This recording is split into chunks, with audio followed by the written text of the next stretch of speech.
Ó Mãe Santíssima, intercedei por nós para que possamos bem compreender os ensinamentos de vosso Divino Filho, nosso Senhor e Salvador Jesus Cristo, e as explicações dos pais da Igreja. Ó Virgem Imaculada, ofereço-vos este trabalho e peço que abençoais aqueles que o ouvirem, e que seja para a maior honra e glória de Deus. Amém. Senhor onipotente, purificai o meu coração e os meus lábios. Vós, que purificastes os lábios do profeta Isaías com carvão em brasa, e dignai-vos, por tal modo, purificar-me com a vossa misericórdia, para que possa dignamente anunciar o vosso santo Evangelho. Por Jesus Cristo, nosso Senhor. Amém. Senhor, abençoai-me.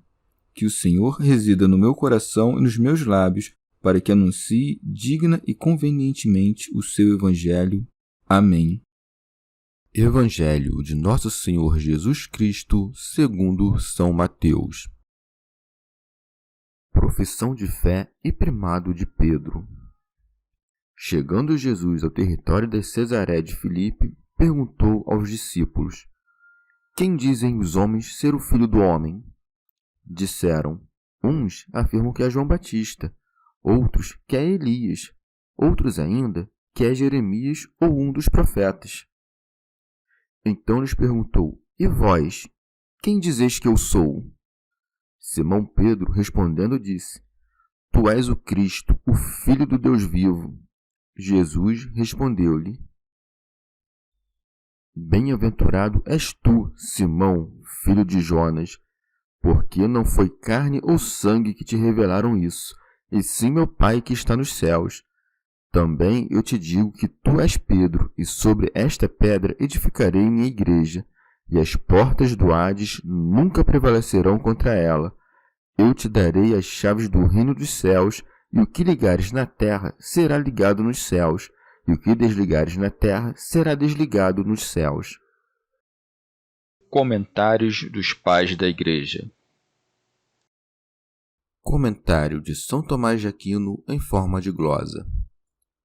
O Senhor, depois de ter dispensado seus discípulos da doutrina dos fariseus, convenientemente estabelece neles os fundamentos profundos da doutrina do Evangelho. E para designá-lo com mais solenidade, o evangelista dá o nome do lugar, dizendo: Tendo chegado à região de Cesareia de Filipe. São João Crisóstomo. Disse Cesareia de Filipe, e não simplesmente Cesareia, porque há outra Cesareia, que é a de Estraton. Não foi nesta, mas na primeira, que o Senhor interrogou os discípulos, afastando-se dos judeus, para que, retirados para longe de todo temor, dissessem o que tinham em mente. São Jerônimo. Este Filipe era irmão de Herodes, o tetrarca de Itúria e de Traconítides, que, em honra a Tibério César, deu à cidade, que hoje se chama Pâneas, o nome de Cesareia. Comentário de São Tomás de Aquino em forma de glosa. Para confirmar seus discípulos na fé, primeiro quis remover de seus espíritos as opiniões e os erros dos outros, e por isso se segue. Jesus perguntou aos discípulos: Quem dizem os homens ser o Filho do Homem? Orígenes.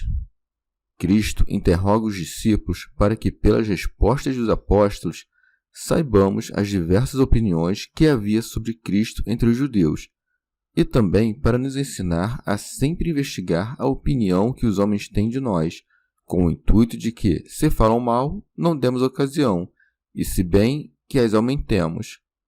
Mas o exemplo dos apóstolos também instrui os discípulos dos bispos, que devem informá-los de qualquer opinião que, do lado de fora, corra sobre eles.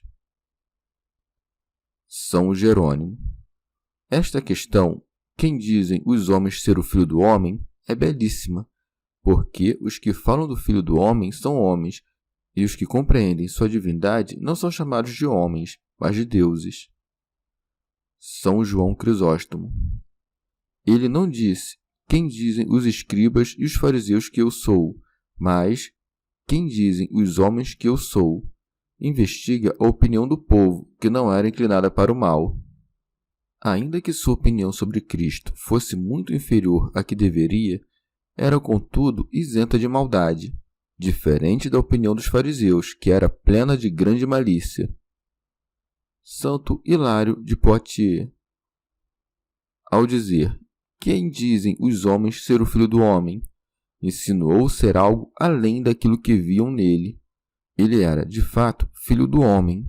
Não devemos pensar que, perguntando o que diziam dele, confessou algo de si mesmo. Ele perguntou sobre algo que estava oculto, e é sobre isso que versa a nossa fé. A razão da confissão que devemos conservar é que Cristo não é somente Filho de Deus, mas também Filho do homem. Sem ambas as coisas, não há esperança alguma de salvação.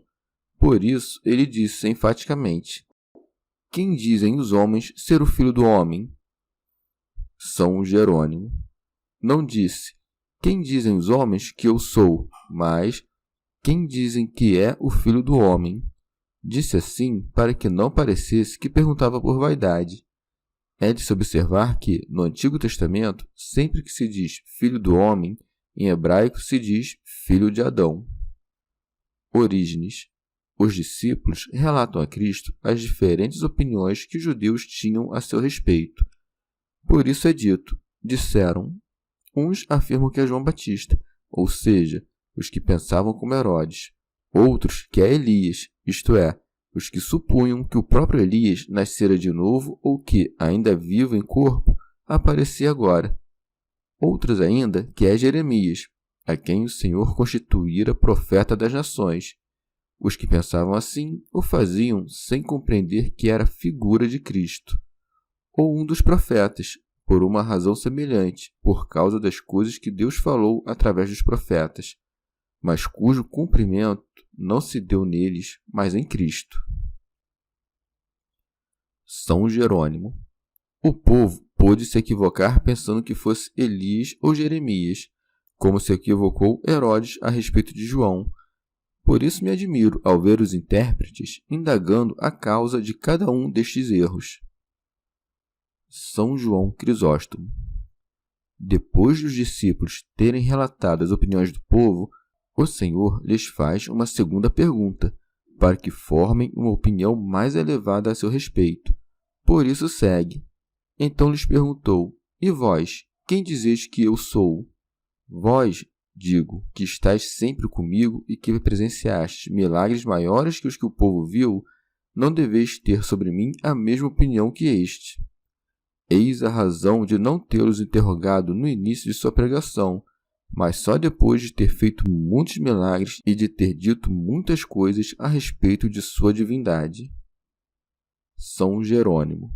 Observai pelo contexto das palavras como os apóstolos não são chamados de homens, mas de deuses, porque o Senhor, ao lhes perguntar: "Quem dizem os homens que é o Filho do homem?", acrescenta: "E vós, quem dizeis que eu sou?", o que equivale a dizer: os homens têm uma opinião mundana, mas vós, que sois deuses, quem julgais que eu sou? Rábano Mauro. Não questiona a opinião dos discípulos e das outras pessoas porque não a soubesse. Interroga dos discípulos para que a confissão de sua reta fé fosse remunerada como digna de recompensa, e a dos outros para que, pela exposição dos erros, provasse aos discípulos que a verdade de sua confissão não provinha da opinião do vulgo, mas de terem percebido o segredo mesmo da revelação do Senhor. São João Crisóstomo. Quando o Senhor pergunta sobre a opinião da plebe, todos respondem. Quando interroga sobre a de todos os discípulos, Pedro, como boca e cabeça dos apóstolos, responde por todos. Por isso se segue. Simão Pedro, respondendo, disse: "Tu és o Cristo, o Filho do Deus vivo." Orígenes. Pedro negou que Jesus fosse aquilo que os judeus afirmavam e confessou: "Tu és o Cristo", coisa que os judeus ignoravam. E o que é maior ainda, o Filho de Deus vivo, que falou pelos profetas: "Juro por minha vida", diz o Senhor Deus. E por isso era chamado de vivo, mas de forma supereminente acima de todos que têm vida, porque só ele tem a imortalidade e é a fonte da vida, o que propriamente se diz de Deus Pai. É a vida que procede da fonte quem disse: Eu sou o caminho, a verdade e a vida. São Jerônimo chama-o de Deus vivo também para distingui-lo daqueles que levam o nome de deuses, mas que são mortos, como Saturno, Júpiter, Vênus, Hércules e os demais monstros dos idólatras. Santo Hilário de Poitiers. Esta é a verdadeira e inviolável fé. Deus Filho procede de Deus Pai, e sua eternidade procede da eternidade do Pai. Que esse Deus assumiu um corpo e se fez homem é, portanto, a confissão perfeita. Portanto, ele abarcou em si tudo o que expressam sua natureza e seu nome, no qual está a suma de todas as virtudes. Rábano Mauro. No admirável contraste, o Senhor professa ter assumido a humildade de nossa humanidade, e o discípulo revela a excelência de sua eterna divindade. Santo Hilário de Poitiers. A confissão de Pedro mereceu uma grande recompensa, porque viu no homem o Filho de Deus. Por isso segue. Jesus respondeu-lhe: Bem-aventurado és tu, Simão, filho de Jonas, porque não foi a carne ou sangue que te revelaram isso. São Jerônimo. Cristo replica ao apóstolo por causa do testemunho que deu dele. Pedro disse: Tu és o Cristo, o Filho de Deus vivo. E o Senhor lhe disse: Bem-aventurado és tu, Simão, filho de Jonas. Por quê? Porque não foi carne ou sangue que te revelaram isso, e sim meu Pai que está nos céus. O que nem a carne nem o sangue podem revelar foi revelado pela graça do Espírito Santo. Logo de sua confissão, ele recebeu um título, porque teve a revelação do Espírito Santo, de quem foi também chamado de filho, pois filho de Jonas significa, em nosso idioma, filho da pomba. Alguns aceitam simplesmente que Simão, chamado Pedro, era filho de João, conforme aquela passagem: Simão, filho de João, amas-me? E que há uma falha dos copistas, que suprimiram uma sílaba ao escreverem Bar Jona, em vez de Bar Ioana, isto é, filho de João. Ioana quer dizer graça de Deus, e ambos os nomes podem ser tomados em sentido místico, tomando a palavra pomba por Espírito Santo e a graça de Deus por dom espiritual. São João Crisóstomo. Mas seria desnecessário dizer tu és filho de João ou Ioana, a não ser que sua intenção fosse manifestar que Cristo é por natureza filho de Deus, assim como Pedro o é de João, ou seja, que é da mesma natureza daquele que o gerou. São Jerônimo. As palavras, porque não foi a carne e o sangue que te revelaram, têm semelhança com as que disse o apóstolo em Gálatas. Continuamente não consenti com a carne e o sangue, referindo-se por carne e sangue aos judeus. Trata-se aqui do mesmo sentido, ainda que em outros termos. Não foi pela doutrina dos fariseus, mas foi pela graça de Deus que se lhe revelou ser Cristo, o Filho de Deus. Santo Hilário de Poitiers. Ou, de outra maneira, bem-aventurado é Pedro, pois é louvável que tenha visto e compreendido para além dos olhos humanos, não se atendo à carne e ao sangue, mas contemplado o Filho de Deus por revelação do Pai Celeste. Pedro foi julgado digno de ser o primeiro a reconhecer que a divindade está em Cristo. Orígenes. Devemos perguntar aqui se os discípulos sabiam, quando foram enviados pela primeira vez, que ele era o Cristo. A passagem acima dá a entender que esta é a primeira vez em que Pedro confessou Cristo como Filho de Deus vivo. E vê se podes responder uma questão desta ordem. Se crer que Jesus é o Cristo, é menor do que conhecer este fato. Digamos que, quando foram enviados a pregar, criam que Jesus era o Cristo, e depois, ao passo que progrediam, o conheceram. Ou também podemos responder dizendo que, antes, os apóstolos tinham apenas o princípio do conhecimento de Cristo, e pouco sabiam dele, mas depois progrediram neste conhecimento a ponto de serem capazes de compreender o conhecimento de Cristo revelado pelo Pai. Assim o fez Pedro, que foi abençoado não só por dizer, tu és o Cristo, mas principalmente por ter acrescentado, o Filho de Deus vivo. São João Crisóstomo. E certamente, se Pedro não tivesse confessado que Cristo realmente nascera do Pai, não teria sido obra da revelação, nem seria digno de ser chamado bem-aventurado se julgasse que Cristo era apenas um entre os muitos filhos adotivos. Pois, antes dele, os que estavam na barca com Cristo disseram: verdadeiramente, tu és o Filho de Deus. E também Natanael havia dito: Mestre, tu és o Filho de Deus. Contudo, não foram chamados bem-aventurados, porque não confessaram a mesma filiação que Pedro.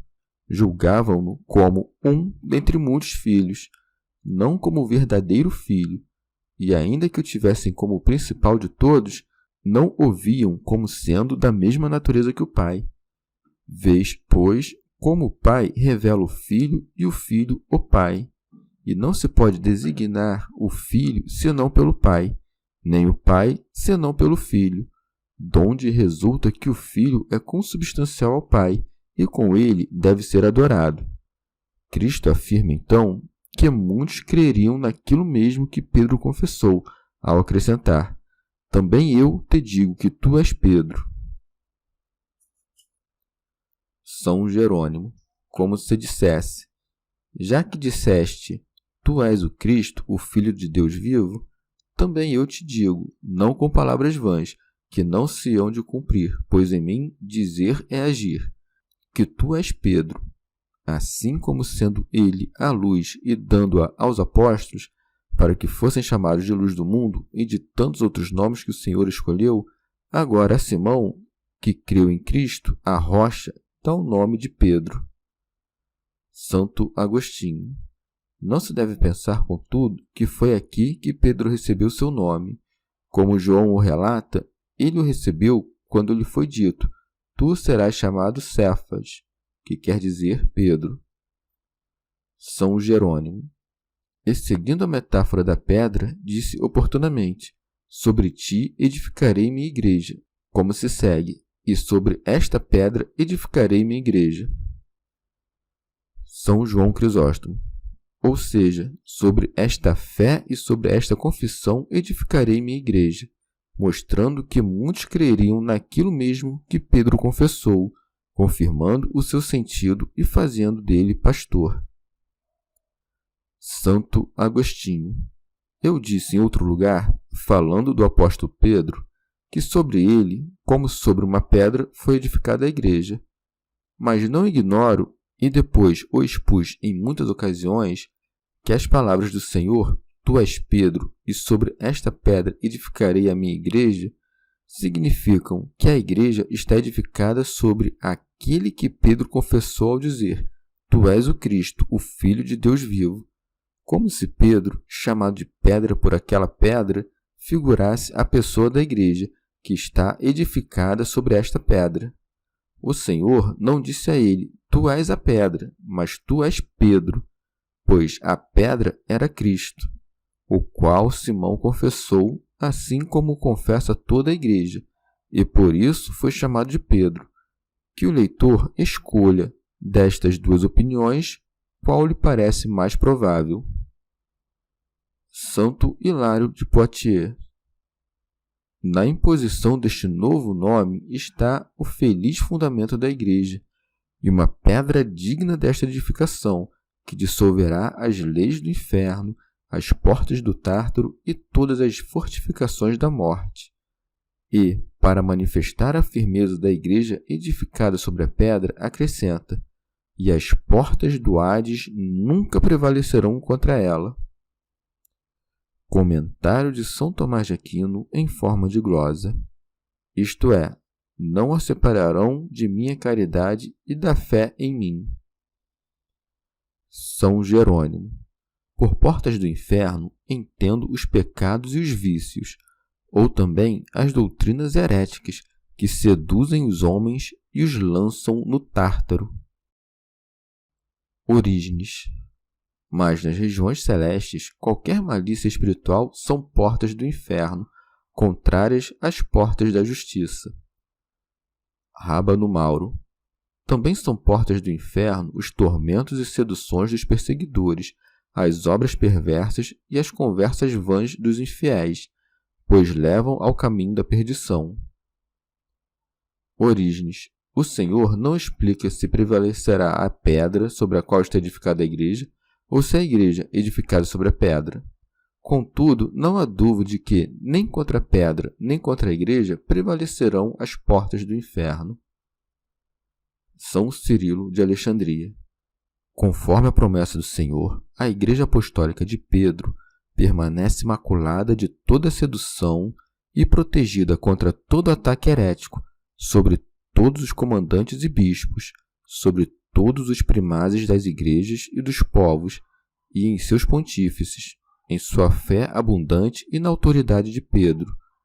E, enquanto outras igrejas são envergonhadas pelos erros de alguns de seus indivíduos, só ela reina, sustentada de modo inquebrantável, impondo silêncio e calando a boca de todos os hereges.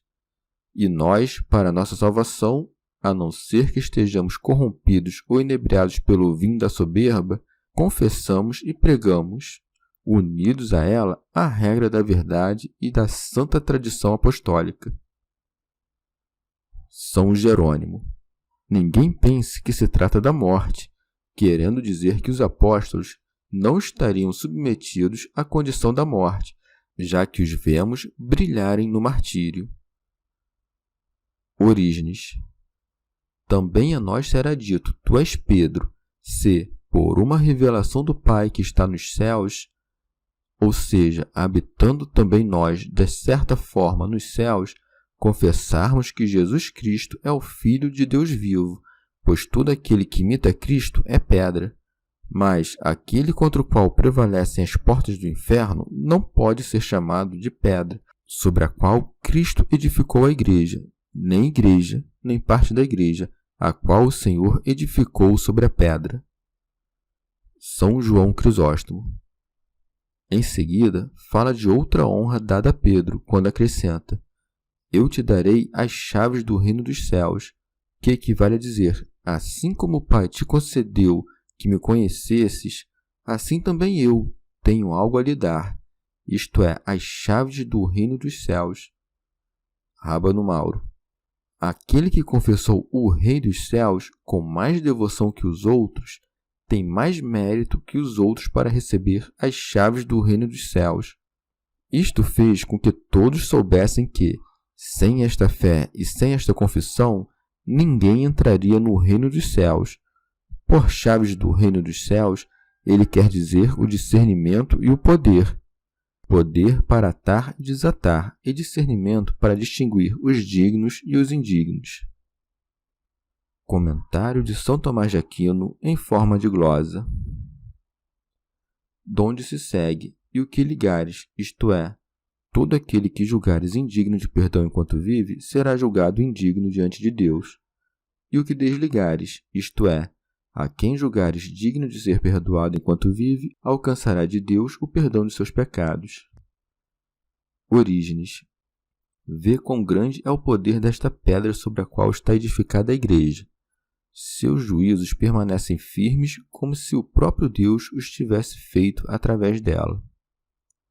São João Crisóstomo. Vê também como Cristo conduz Pedro a um elevado entendimento a seu respeito. Tudo o que promete dar a ele só a Deus pertence, isto é, perdoar pecados e fazer a igreja imutável em meio a tantas tempestades de perseguições e tentações. Rábano Mauro. Este poder de atar e desatar, ainda que pareça ter sido dado somente a Pedro, também foi concedido aos demais apóstolos, e ainda o é agora aos bispos e aos presbíteros de toda a igreja. Mas Pedro recebeu de forma especial as chaves do reino dos céus e o principado da potestade judicial, para que todos os fiéis do mundo compreendam que todo aquele que, de algum modo, se separa da unidade da fé ou da comunhão com ele, não pode ser desatado dos grilhões dos pecados, nem entrar pelas portas do reino dos céus. Comentário de São Tomás de Aquino na forma de glosa. Concedeu o poder a Pedro de uma maneira especial para nos convidar à unidade. Fez dele príncipe dos apóstolos para que a igreja tivesse um só vigário principal de Cristo, ao qual todos os membros da igreja pudessem recorrer em caso de discordância. Se houvesse muitas cabeças na igreja, romper-se-ia o vínculo da unidade. Acrescentam alguns que o Senhor disse as palavras sobre a terra para indicar que o poder de atar e desatar se referia aos vivos e não aos mortos. Aquele que ata e desata os mortos não o fará sobre a terra, mas depois da terra. Das sentenças do Concílio de Constantinopla. Como se atrevem alguns a dizer que este poder foi dado só com respeito aos vivos? Acaso ignoram que o juízo de anátema não é senão uma separação? É preciso separar-se de todos aqueles que se obstinam em faltas graves, sejam vivos ou não. É necessário sempre se afastar de quem é prejudicial. Mas o próprio Agostinho, de piedosa memória, que resplandeceu entre os bispos africanos, escreveu em diversas cartas que é útil anatematizar os hereges mesmo depois de mortos. Outros bispos africanos também observaram a mesma tradição eclesiástica, e a Santa Igreja Romana anatematizou alguns bispos depois de mortos, mesmo quando não foram acusados em vida a respeito de sua fé. São Jerônimo. Alguns bispos e presbíteros que não entendem esta passagem participam em alguma medida da arrogância dos fariseus, supondo que podem condenar inocentes e absolver criminosos, enquanto o Senhor não move um inquérito para investigar a sentença dos sacerdotes, mas a vida dos réus. Lemos no Levítico que os leprosos eram obrigados a se apresentar aos sacerdotes e, se de fato tinham lepra, eram declarados impuros. Isso não significa que os sacerdotes os tornassem leprosos e impuros, mas sim que tinham conhecimento de qual fosse ou não leprosos e podiam discernir o puro do impuro. Assim, do mesmo modo que lá o sacerdote torna impuro o leproso, também aqui, na igreja, o bispo e o presbítero não atam ou desatam os inocentes ou sem crime, mas, por conta de seu ofício, tendo ouvido seus vários pecados, sabem quem deve ser atado ou desatado. Orígenes. Aqueles que atam ou desatam o outro devem, pois, ser irrepreensíveis, a fim de que também sejam dignos de atar e desatar no céu. Mas também aqueles que podem, por sua virtude, fechar as portas do inferno, são dadas como prêmio as chaves do reino dos céus. É como se a porta do reino dos céus se abrisse diante daquele que começa a praticar toda espécie de virtudes, isto é, o Senhor a abre com sua graça, de sorte que a mesma virtude é ao mesmo tempo porta e chave da porta. Talvez cada virtude seja o próprio reino dos céus. Chegamos ao fim de mais um dia de comentários da Catena Áurea. Muito obrigado por ficarem até aqui, que Nossa Senhora derrame suas graças sobre nós e até amanhã.